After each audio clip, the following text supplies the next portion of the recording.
नमस्कार दोस्तों, हमारे YouTube चैनल पे आपका फिर से स्वागत है। चलिए, आज जो मैंने टॉपिक लिया है वो है वैदिक सभ्यता।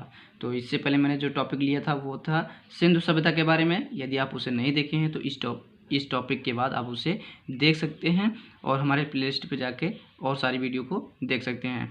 तो आज हम बात करने वाले हैं वैदिक सभ्यता के बारे में। यदि आप हमारे चैनल पर नए हैं तो चैनल को कीजिए सब्सक्राइब और साथ ही बेल आइकन को प्रेस करें ताकि आपको हर वीडियो हमारी मिलती रहे।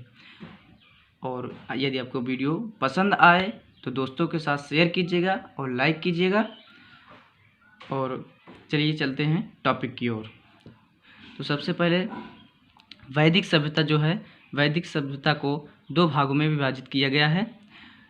पहला कौन है? ऋग्वैदिक काल और दूसरा है उत्तर वैदिक काल। तो इसका जो समय रहा, कब से कब तक रहा? ऋग्वैदिक काल का जो समय रहा 1500 ईसा पूर्व से 1000 ईसा पूर्व तक इसका काल रहा। और उसके बाद उत्तर वैदिक काल जो रहा वह 1000 ईसा पूर्व से लेकर 600 ईसा पूर्व तक रहा।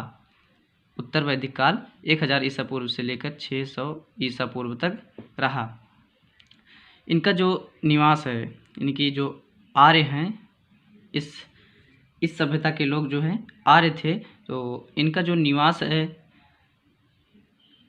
मूल निवास की बात करें तो मध्य एशिया, यानी कि जो आर्य आए कहाँ से आए, वो मध्य एशिया से आए और आके निवास कहाँ किए? ये सप्त सैंधव प्रदेश में, जिसे आज हम जिस क्षेत्र को पंजाब या अफ़गानिस्तान का क्षेत्र कहते हैं, इसे पहले सप्त सैंधव प्रदेश कहते थे। और मध्य एशिया को जिसने बताया वो कौन थे? मैक्स मूलर जी। कौन थे? मैक्स मूलर जी। इसने कहा कि जो आर्य आए वो कहाँ के निवासी थे? मध्य एशिया के निवासी थे। इसके बाद इनकी जो मूल सभ्यता थी वह ग्रामीण सभ्यता थी। कैसी सभ्यता थी? ग्रामीण सभ्यता थी। यानी कि जो इनकी पहली की सभ्यता रही वो ग्रामीणी सभ्यता रही, और जो इनके बाद बनी, इनके द्वारा बनी सभ्यता थी वह वैदिक सभ्यता कहलाई। क्या नाम है? वैदिक सभ्यता। तो आर्यों के प्रशासनिक क्रम, यह हम देखने वाले हैं किसके अंतर्गत? ऋग्वैदिक काल के अंतर्गत हम देखने वाले हैं आर्यों के प्रशासनिक क्रम। तो इसमें जो क्रम रहा प्रशासनिक तरीके का, यानी शासन करने का, तो सबसे जो छोटी इकाई कही जाती थी कुल, ग्राम, विश, जन, जिसे हम कबीला भी कहते हैं, जन और राष्ट्र। तो इसमें जो कुल होते थे, यानी कि कुल यहाँ जो है छोटी इकाई है जिसे परिवार कहा जाता है।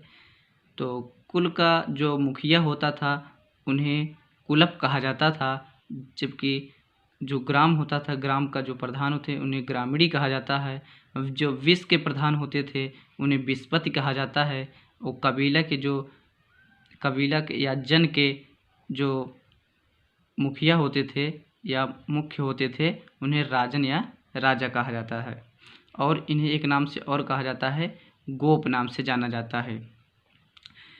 कई कुल मिलकर ग्राम बनते हैं और कई ग्राम जो है मिलकर विश बनते थे, और अनेक विश जो है मिलकर जन का निर्माण करते थे, जो इतने पूरा राष्ट्र का निर्माण करते थे। तो इसके बाद हम देखें जन के अधिपति को राजा या राजन कहा जाता था। सलाह देने की संस्था जो वैदिक सभ्यता में थी वह कैसी थी? उनका नाम सभा और समिति थी। सभा और समिति जो है यह सलाह देने वाली, राजा को सलाह देने वाली संस्था हुआ करती थी। जो जबकि सभा में श्रेष्ठ लोगों का जो है सुझाव होता था या उनका सलाह देना होता था। और जो समिति होती थी यह आम जनता यानी कि सामान्य जनता का नेतृत्व होता था इसमें। और इसके जो दोनों के अध्यक्ष होते थे, यानी कि सभा और समिति के जो अध्यक्ष होते थे, उन्हें क्या कहा जाता था? ईशान कहा जाता था। क्या कहा जाता है? ईशान कहा जाता था। राजा के अधिकारी को रत्निन या रत्नी कहा जाता है।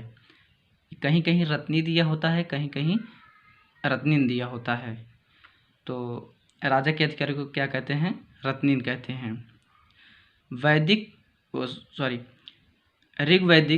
ऋग्वैदिक समाज को कबीलाई समाज कहा जाता है। कौन सा समाज कहा जाता है? कबीलाई समाज कहा जाता है। इसी में जो है यानी कि वैदिक सभ्यता में ही 10 राज युद्ध का उल्लेख है। यह उल्लेख जो है ऋग्वेद के 7वें मंडल से प्राप्त है। कहाँ से?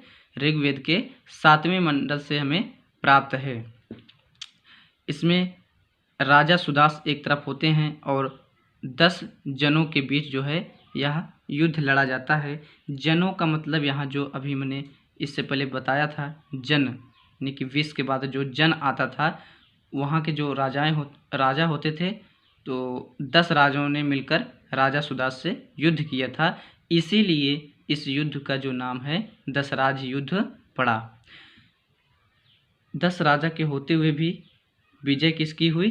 राजा सुदास का। तो यह जो युद्ध लड़ा गया रावी नदी के किनारे लड़ा गया। किस नदी के किनारे? रावी नदी के किनारे लड़ा गया। और जबकि रावी नदी का प्राचीन नाम या पुराना नाम कहें तो पारुषणी है। क्या है? पारुषणी। वैदिक सभ्यता में समाज जो है 4 वर्गों में या 4 वर्णों में बटा था। कितने? 4 वर्णों में। तो इसमें कौन कौन थे? ब्राह्मण, क्षत्रिय, वैश्य, शूद्र। आर्य समाज में पितृ प्रधान था, यानी कि पिता सत्तात्मक शासन था। और स्त्रियां जो हैं इस काल में पति के साथ यज्ञ में भाग या शामिल हुआ करती थी, भाग लेती थी या शामिल हुआ करती थी। इनका जो यानी कि वैदिक सभ्यता के जो लोग होते थे आर्य, उनका जो मुख्य पेय पदार्थ होता था वह सोमरस है। क्या? सोमरस। और अविवाहित महिला को अमाजू नाम से संबोधित करते थे। अविवाहित महिला को अमाजू नाम से संबोधित या अमाजू कहते थे। विधवा महिला अपने देवर के साथ विवाह कर सकती थी। जैसे किसी का पति मर जाता था या उसकी मृत्यु हो जाती थी तो वह अपने देवर के साथ विवाह करने में स्वतंत्र थी। आर्य समाज के लोग यानी कि आर्यों का जो मनोरंजन रहा वह क्या था? संगीत, रथ दौड़, घुड़दौड़।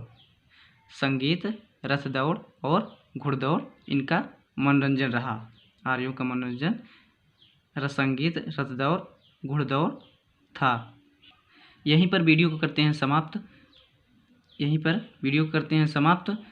तब तक के लिए मस्त रहिए, व्यस्त रहिए। अगले वीडियो को कीजिए इंतज़ार। तब तक के लिए नमस्कार।